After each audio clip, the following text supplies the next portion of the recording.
आभार। सभी श्रोताओं को वंदना शरद का प्यार भरा नमस्कार। इस काव्य गोष्ठी में सर्वप्रथम मैं अपनी माँ को नमन करते हुए अपनी पहली कविता सुनाने जा रही हूँ।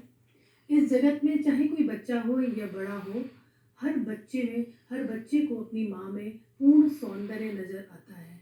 तो इन्हीं भावों को व्यक्त करते हुए मैंने अपनी कविता लिखी है, जो मैं आपको सुनाने जा रही हूँ। माँ, तुम सबसे सुंदर हो। न खूबसूरत नशीली आंखें हैं तुम्हारी, न खूबसूरत नशीली आंखें हैं तुम्हारी, न लहराती जुल्फें हैं तुमने पाई, न शरबती होठों की रंगत है गुलाबी, फिर भी माँ तुम इतनी सुंदर कैसे हो। माँ तुम इतनी सुंदर कैसे हो। दया प्रेम करुणा से भरी तुम्हारी आंखें, दया प्रेम करुणा से भरी तुम्हारी आंखें, मीठे स्नेह भरे शब्द टपकाते ये होठ, प्यार बरसाती ये हसीन जुल्फें, शायद इसीलिए माँ तुम सबसे सुंदर हो। न गोरी नाजुक बाहें हैं तुम्हारी, न गोरी बाहें नाजुक है तुम्हारी, न कमर बल खाती है तुम्हारी, न कमर बल खाती है तुम्हारी, न सौंदर्य अद्भुत आभा लिए हुए है, फिर भी माँ तुम इतनी सुंदर कैसे हो। वात्सल्य से भरी तुम्हारी बाहें, ममता लुटाता तुम्हारा आंचल, प्यार बरसाता तुम्हारा दिव्य चेहरा, शायद इसीलिए हाँ माँ तुम सबसे सुंदर हो। बहुत सुंदर, बहुत सुंदर। जब माँ की बात चले तो बचपन के दिन याद आते हैं। जब माँ की बात चले तो बचपन बहुत याद आता है। बचपन में माँ बाप बच्चों की सभी ख्वाहिशें पूरी करते हैं।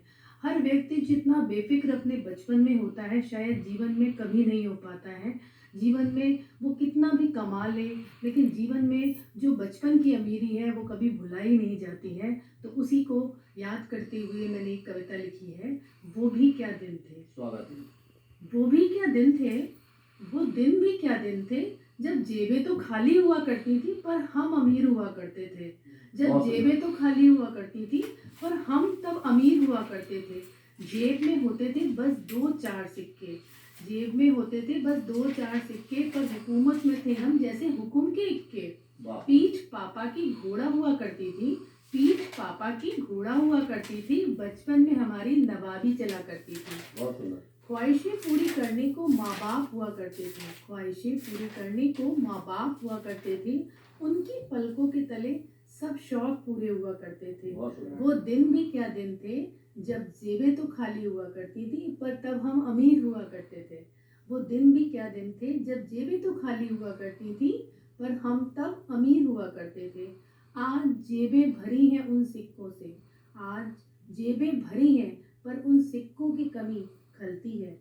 खुद कमाओ तो जिम्मेदारियों की फिक्र रहा करती है, खुद कमाओ तो जिम्मेदारियों की फिक्र रहा करती है। सच तो ये है दोस्तों, जीवन में उस दौर की कमी सदा खलती है। माँ बाप के जमाने वाली नवाबी दुनिया में पैसों से नहीं मिलती है, पैसों से नहीं मिलती है। धन्यवाद। एक और कविता मैं आपके सामने रखने जा रही हूँ कि कविता जो है वो किस तरह से मन में उत्पन्न होती है।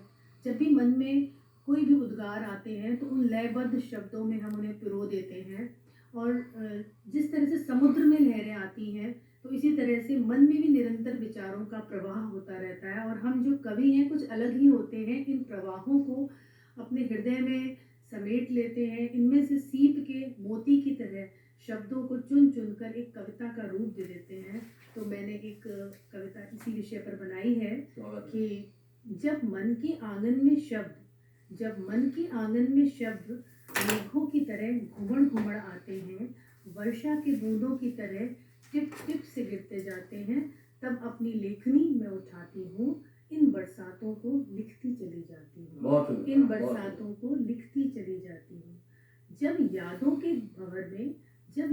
के भंवर में फंसती चली जाती हूँ, कुछ मीठी यादों को शब्दों में पिरो लाती हूँ, कुछ मीठी यादों को शब्दों में पिरो लाती हूँ, तब अपनी कलम में उठाती हूँ, इन सुनहरी यादों को लिखती चली जाती हूँ, लिखती चली जाती हूँ। जब जीवन के कैनवास पर कोई चित्र मैं बनाती हूँ, जब जीवन के कैनवास पर कोई चित्र मैं बनाती हूँ, नीले पीले रंगों को ऊंची से भरती जाती हूँ, तब अपनी लेखनी में उठाती हूँ, तब अपनी लेखनी में उठाती हूँ, इन रंगीन चित्रों को लिखती चली जाती हूँ। बहुत सुंदर। जब अपने जीवन के खट्टे मीठे अनुभवों को समझ पाती हूँ, कड़वी यादों को झटकती चली जाती हूँ, तब अपनी कलम में उठाती हूँ, अपने मनोभावों को लिखती चली जाती हूँ, लिखती चली जाती हूँ। बहुत सुंदर, बहुत सुंदर। जीवन में हर तरह का मौसम आता है, हर तरह का पड़ाव आता है। उसी में एक पड़ाव है रिटायरमेंट। तो रिटायरमेंट की फेज़ आने के साथ ही क्या होता है कि व्यक्ति जो है अपने आप को उदास, अकेला महसूस करता है और ऐसा लगता है कि जैसे उसका सब कुछ खत्म होने जा रहा है। लेकिन मेरा मानना ये है कि ये रिटायरमेंट इसे हमें एक सफल और एक अच्छी ज़िंदगी के रूप में मानना चाहिए और रिटायरमेंट को हैप्पी रिटायरमेंट समझना चाहिए। इस माहौल को हल्का फुल्का करने के लिए मैंने एक अच्छी सी कविता रिटायरमेंट पे लिखी है जो मैं आपको सुनाने जा रही हूँ। Happy retirement. ये ज़िंदगी है जो कभी रिटायर नहीं होती। ये ज़िंदगी है जो कभी रिटायर नहीं होती। ये मुस्कान है जो कभी रिटायर नहीं होती। बहुत सुंदर। मैं बताती हूँ आपको कि आपका क्या क्या रिटायर हो रहा है।